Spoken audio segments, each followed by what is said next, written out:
Hey everyone, it's Other Helmet Guy here, and today we're talking about the brand new trailer for The Punisher: One Last Kill. So I watched the trailer and honestly, the action looks pretty solid, the stunt work looks impressive. But here's my problem, the story. It's really confusing trying to figure out where this fits after Daredevil, Born Again Season 1, and where exactly they're taking this character next. And that has me confused and worried. What really gets me confused is the character development arc, because I feel like we've been through this cycle so many times throughout his shows and seasons. It's like we're falling into this endless loop where he keeps becoming someone new again and again, but never truly escapes it. When he first appeared in Daredevil Season 2, he already felt like the Punisher in many ways from the comics, and then they started building their own version of the character in terms of his origin and personality. But here's where the cycle begins. In the final episode of Daredevil Season 2, he fully becomes the Punisher. Then at the start of Punisher Season 1, he finishes his objective, gives up being the Punisher, and tries to live a normal life, attempting to forget his painful memories. Then something pulls him back in, a conspiracy surrounding what happened to his family and military corruption, which he sees through to the end. And once that's resolved, he fully becomes the Punisher again. Then Season 2 starts, and he gives up being the Punisher once more, tries to live a normal life, gets pulled into saving a girl caught up in a massive corruption plot, deals with Jigsaw, and by the end, he becomes the Punisher again. Then in Daredevil, Born Again Season 1, he gives it up again, living as a hermit, before deciding to help Daredevil deal with corrupt cops using his symbol. He gets captured, goes after them, and now from what I've seen in the trailer, he's giving up being the Punisher again while dealing with his trauma. This storyline feels like it's repeating itself one too many times. My thoughts on the MCU Punisher are that he feels like a mixed bag for me.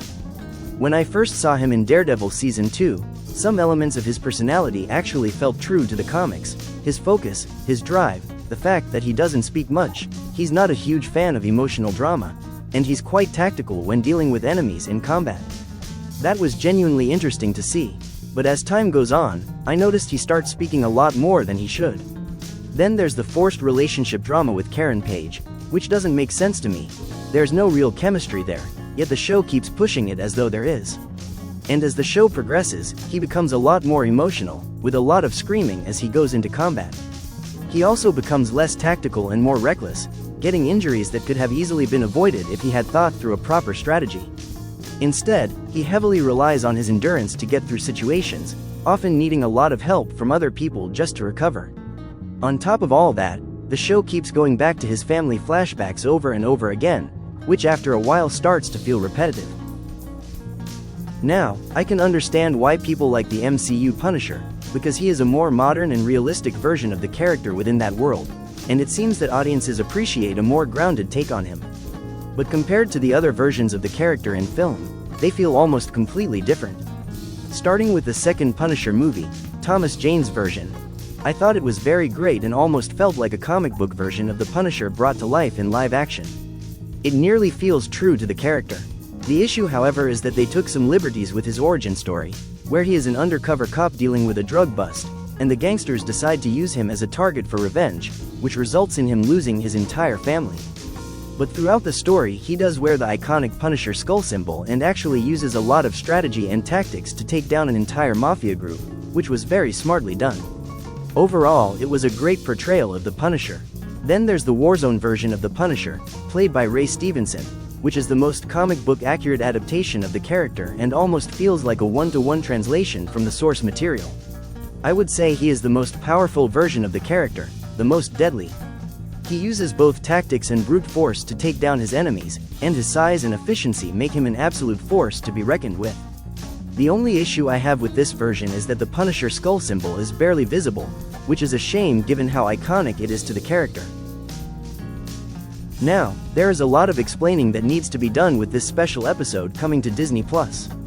They need to address how Frank dealt with the events at the end of Daredevil, Born Again Season 1, as well as how this ties into the new Spider-Man movie, since there are a couple of loose ends that still need to be resolved. So let's hope that the show actually takes the time to properly explain all of that, and how Frank Castle once again becomes fully committed to being the Punisher. Right, this has given me quite a headache making this video. I can see why Shadow Helmet Guy is not keen on doing superhero videos anymore, because of how much source material keeps getting changed and how the storyline just doesn't seem to make sense. But anyway, these are just my thoughts. Let me know what you think in the comment section below, and as always, thanks for watching.